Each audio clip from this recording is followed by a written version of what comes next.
What I would say is that the primary Christian approach to addressing sexual brokenness has been through the lens of lust management.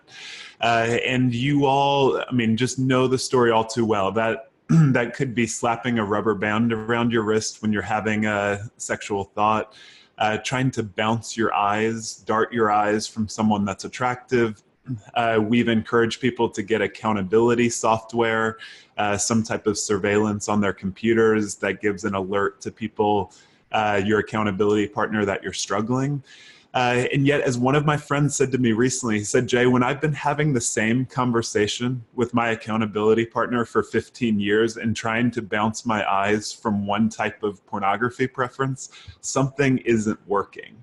Yeah. And so that's what I think we have to really begin to step into, is that this lust management approach does not lead us to the freedom that we desire and deserve. And I think one of the reasons why is that if you think about sexual brokenness as like a river, let's say no different than the Mississippi River, if you are only trying to address sexual brokenness by trying to stop or stem lust, basically all you've tried to do is try and stop maybe one of the primary tributaries, which is the Arkansas or the Ohio.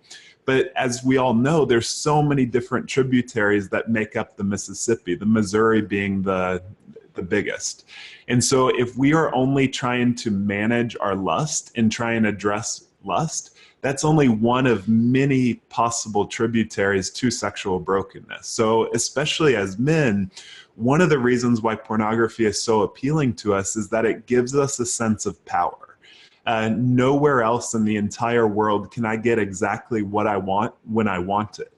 And so if I'm only trying to bounce my eyes from attractive people, but I don't have an ability to see, actually pornography is such a drug to me, because nowhere else in my life am I able to get what I want when I want it.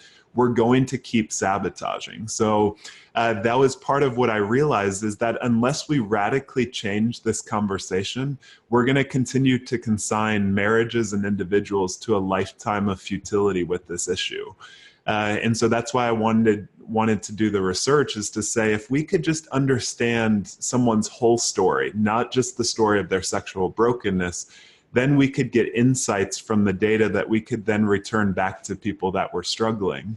And that's exactly what we found, is that sexual brokenness, even the specifics of what we search for on the internet, are not random at all. They were a direct reflection of the parts of our life that have known a lot of pain, that have known a lot of misery. And so the implication is really huge. It's that if we study our sexual brokenness, we can actually learn so much about how to find healing.